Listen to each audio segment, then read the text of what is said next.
Hi everyone, welcome to today's workshop. Today we're going to talk about making a sample book for nail polishes. These same techniques can be used for your other cosmetics, your eyeshadows, your foundations, your lip colors, highlighters, blushes, etc. So this is a good basic one to start. So I do have a few things at your station just for reference. It's nice to have handy at the front of your book the nail shape chart. These do get updated approximately every year to 2 years. Things come in and out of fashion. But this is a lot of the basic shapes that your clients may ask for. This is just some other kind of visual reference of different shapes and styles and brushes, things like that. There's a template for nail art design. We do have a separate workshop coming up on using decals for nail art. So you can sign up for that. Will be coming up probably next month. I just wanted to show you one of the templates that we use for that.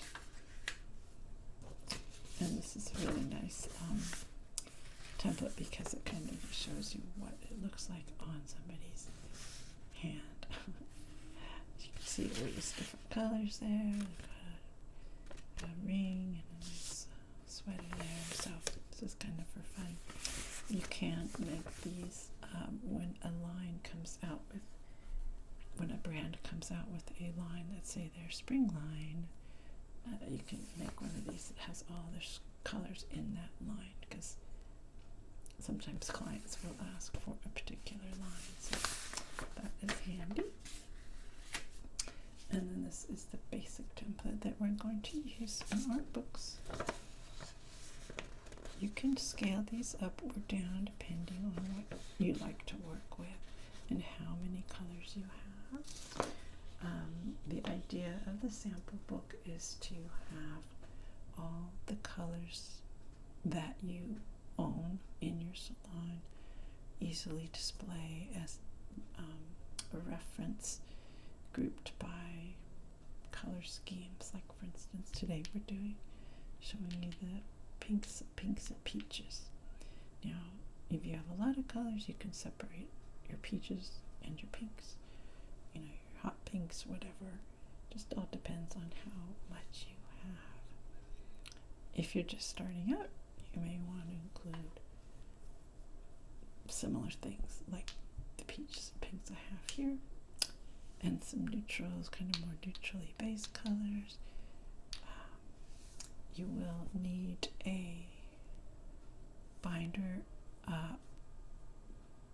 Each cosmetic should have its own binder, so we usually use the 1-inch binders and find those adequate.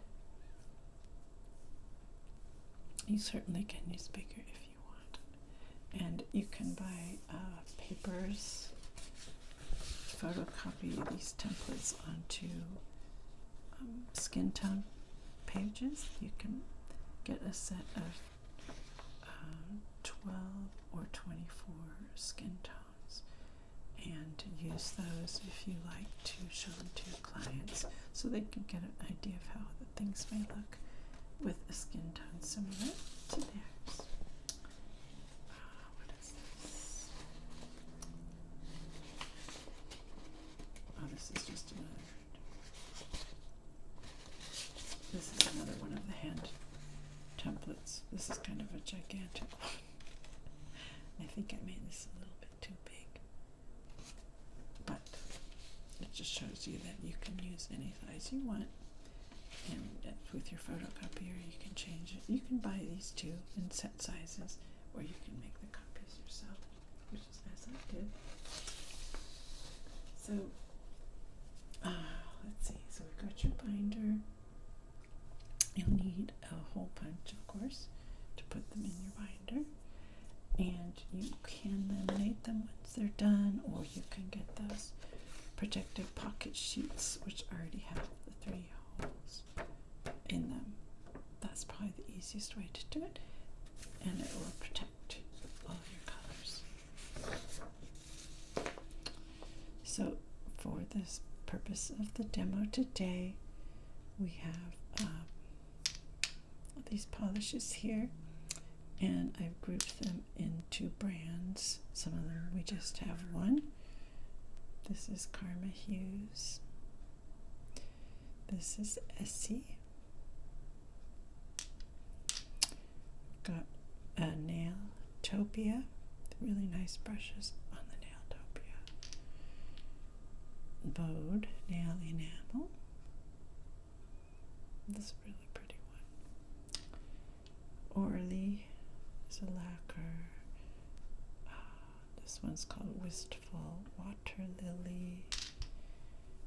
And here's an Orly called Seashell. I love the luster on these Orly ones. And these are all Zoya. We do use Zoya a lot in our studios, in our classrooms, as you know.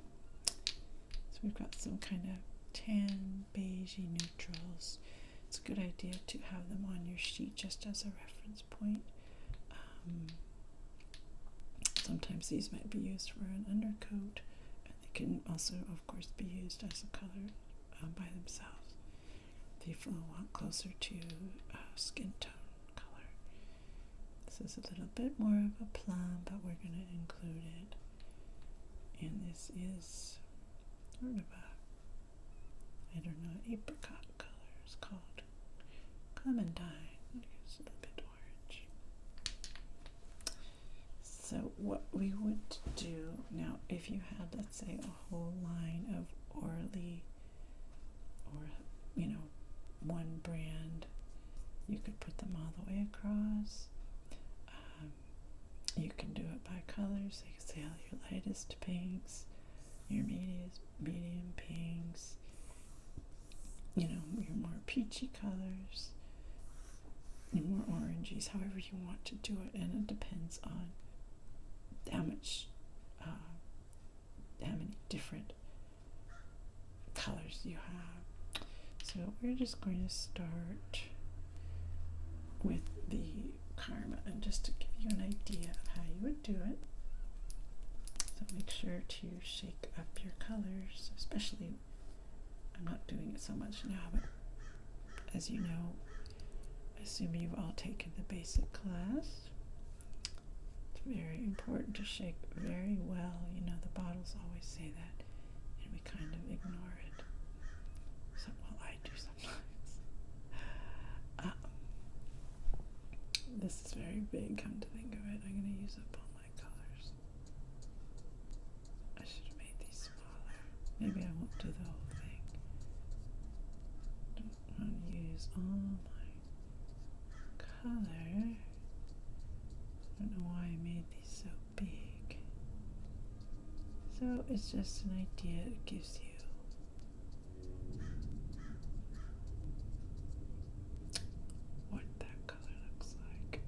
Because in the bottles,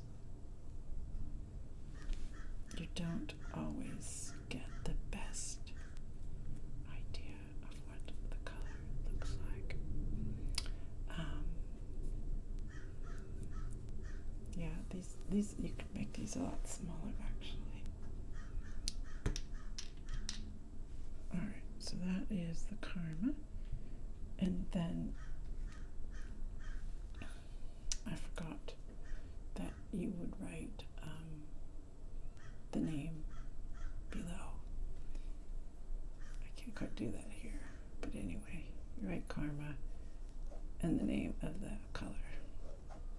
Now, if you have like all Karmas here, then you just write the color name below.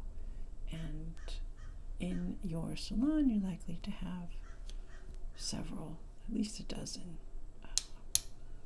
for each brand, so you can easily say, this is my Karma brand, this is my Orly section, my Mode, my Essie, whatever.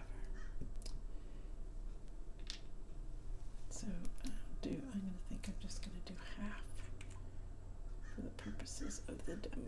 This is my Essie. You can also sort them by finishes, like some people want, oops, I put it on a little thick. Some people want a flat finish, some people like a high gloss, some like a shimmer, you know, like a metallic effect. There are a lot of different finishes. This is the mode here.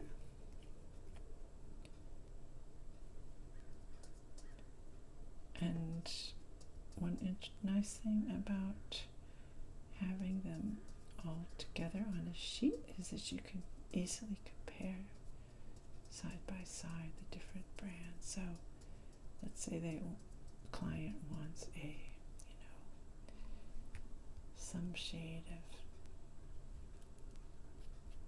peach or peachy pink, and you can show them all on one sheet all the colors you have, rather than trying to dig up all the bottles in your salon. Now this Nailtopia, as I mentioned, has really nice brushes. They're kind of shaped naturally like the nail bed. It's hard to describe exactly, but I love the way they go on.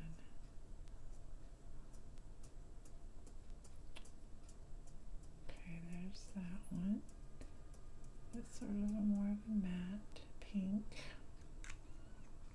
I don't know if you can see the brush, but it's just a little bit different the way it moves across the nail. Alright, so those are the ones where we only have one. And again, make sure to write your color on the bottom there.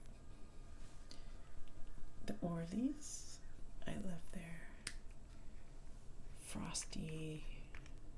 Uh-oh, there's a doggy. This is very light. I think that's the neighbor doggy. This one is could be a good top coat if you want to just add a hint of pink to the color you already have.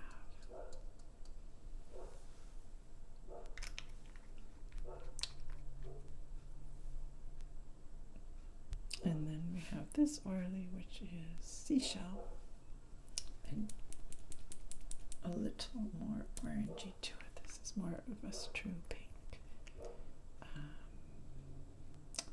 These also have nice brushes. Now we're getting more of a little bit of orange added into the pink base. Alright, I'm not going all the way up. Okay. I think I'm seeing the paper behind it. Turn that around. There, that's better. Now, I have the Zoyas. This one is called Zana. They like to have names that have nothing to do with the color. Zanna. They use a lot of names, like persons' names, people's names. Let's do Zana over here. We're getting more into the mauve shades with Zana. Boop, boop, boop. I didn't shake this one too well, so it's not as saturated. The shaking really spreads the pigment around throughout the carrier material so that the color is evenly distributed. So it's sort of a mauve, as you can see. a little bit darker. And now we have, this is called Clementine, also a Zoya. I'll put that up here. Now, I know I told you to separate them by brands, but for the purposes of this demo, I'm just filling up these nails because we don't have a lot of colors here. Okay.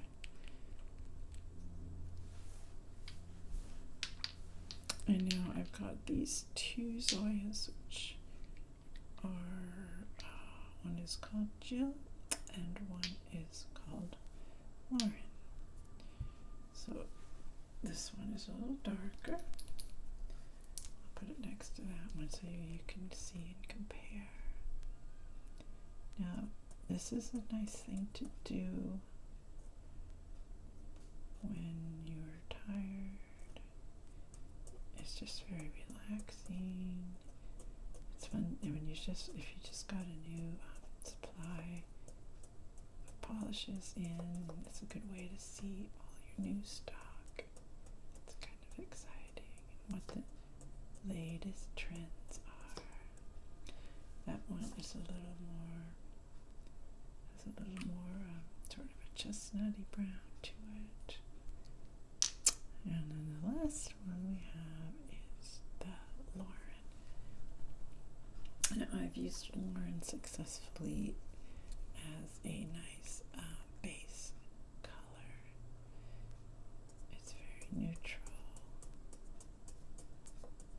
and has little hints of, I would say, sort of an apricot, a hint of an apricot color, a little bit of a beige tone. It's really nice. And sometimes you can use that as a base underneath a color like that, or like that.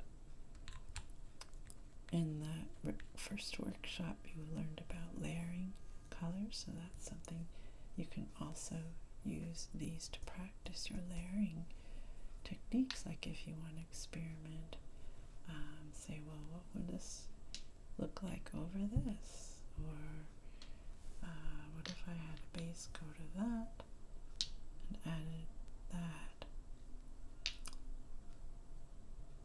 You can start with a bright base coat if you want and add the color on top, a very close color, or something with a little more peach in it. So that's like, you can do that for almost as long as you want, because there's just no end in the colors and the ways that you can mix them. So once you get your colors filled out, now I recommend doing it smaller than this. You can buy the smaller. This is the 1-inch nail size. You could do the 1/2 inch. I think it comes in 1/2 inch and 1 inch. Or as I said, you can just photocopy them yourself and make them whatever size you want. If you want it a realistic size, it's only like, 1/4 inch or something. Anyway, but that's a little bit too small. So that is all the colors that we have. Now, what you will do then is, once it's dry, you can put the top coat on. You don't need to, especially if you're going to put it in one of the protective sheets. Then you don't need the top coat. If you just want to have them as is and not worry about the protective sheets, you may want to do the top coat. It just helps to protect it, just as it does on the nail itself. It helps protect it on the sheet. I'm not going to do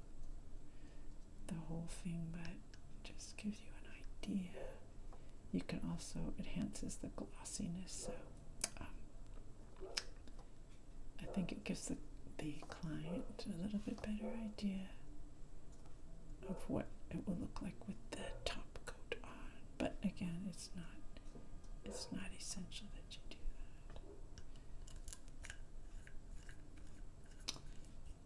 that. Alright. So once you have all your sheets, again, you can label them. You can say this is my oily sheet, this is my mode, this is, Zoya, whatever you want. These are all my pinks and peaches. These are my reds, my purples, my blues, greens, yellows, If you like to get the whole range of colors, you can divide them up however you want, depending on, again, how much stock you have. And as you add stock, as you become a larger salon, get more little more that you're able to spend, you can add to your colors all the time and just keep adding sheets when you get a new set of colors or a new line comes out. Then you will punch holes in them, put them in your binder, and that is it.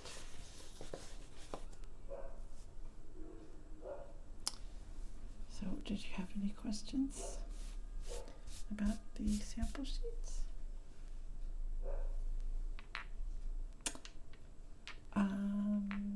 Yes, we do have samples of the binders in our workroom.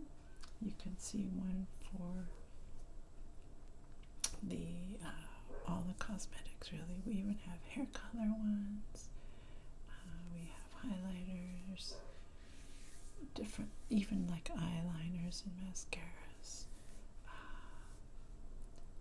shadows, blushers, all the different kinds. New products come in. We always make a sample sheet for them. So we even have some binders up in the workroom with just a new product binder, so you're welcome to look through those. Yes, it's really fun. Alright, well that is it for our little mini workshop today, and I hope that you enjoyed it and learned something, and go and make your own sample books after you graduate and start